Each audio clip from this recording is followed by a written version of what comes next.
शासन में मेरी फाइल तेरी फाइल की प्रवृत्ति से सहकारिता विभाग में जिला सहकारी बैंकों में हुई भर्तियों में गड़बड़ी की जांच रिपोर्ट अब न्याय विभाग में अटक गई। जांच समिति 2 महीने पहले ही जांच रिपोर्ट शासन को सौंप चुकी है, लेकिन इस पर कार्यवाही होना तो दूर अभी तक जांच के तथ्यों का ही खुलासा नहीं किया गया। क्या है पूरा मामला, देखिए हमारी यह रिपोर्ट। वर्ष 2020 में जिला सहकारी बैंकों में चतुर्थ श्रेणी के 432 पदों के लिए शुरू हुई भर्ती प्रक्रिया शुरू होते ही विवादों में आ गई। इसके बाद 29 मार्च 2022 को विभागीय मंत्री डॉक्टर धन सिंह रावत के आदेश पर देहरादून, उधम सिंह नगर और पिथौरागढ़ डीसीबी की जांच के आदेश शासन की ओर से दिए गए थे। कांग्रेस के पूर्व अध्यक्ष गोदियाल ने मंत्री धन सिंह रावत को आड़े हाथों लिया। उन्होंने कहा कि जांच रिपोर्ट शासन को सौंपी जा चुकी है, लेकिन मंत्री उसको रिसीव इसलिए नहीं कर रहे क्योंकि उसमें गड़बड़ियां हैं।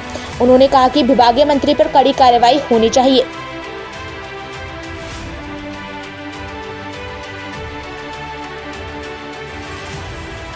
कि 2 बार संबंधित जांच की पत्रावली माननीय मंत्री जी तक पहुंचे हैं, लेकिन चूंकि घोटाले के सूत्रधार स्वयं मंत्री हैं, तो मंत्री जी ने उल्टा डांट के, अनऑफिशियली डांट के उस फाइल को वापस किया कि क्या बहुत जल्दी हुई है इस फाइल को यहां तक पहुंचाने की।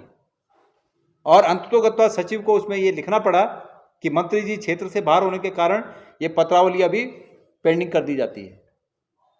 तो सहकारिता मंत्री जी के पद पर रहते हुए, संसदीय कार्य मंत्री जी के पद पर रहते हुए इन भर्ती घोटालों की निष्पक्ष जांच हो, ये संभव नहीं है। इसलिए ये निष्पक्ष जांच होने के लिए आवश्यक है कि इन दोनों मंत्रियों को तत्काल प्रभाव से इनके पद से हटाया जाए और जांच को शीघ्र गति देते हुए दोषियों को सजा दी जाए। इसके साथ साथ अगला जो बिंदु है वो अतिथि शिक्षकों के बारे में मैं कहना चाहता हूं कि अतिथि शिक्षकों को जिस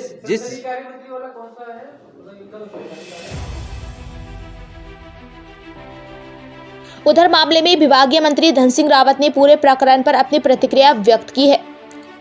उन्होंने कहा कि यह जांच रिपोर्ट उनके पास अभी तक नहीं आई। जैसे ही रिपोर्ट उनके पास आएगी और यदि रिपोर्ट में कुछ गड़बड़ी व खामियां पाई जाएंगी, उसी के आधार पर कार्रवाई की जाएगी।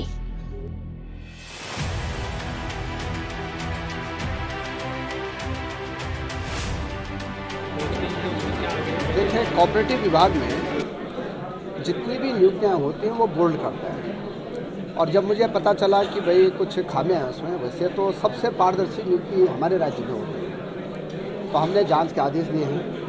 और जैसे जांच मेरे पास आएगी, अभी तक तो मेरे पास आई नहीं, लेकिन मैंने कहा कि जल्दी दीजिए, तो अगर गड़बड़ होगा तो उनके खिलाफ निश्चित रूप से कार्रवाई होगी।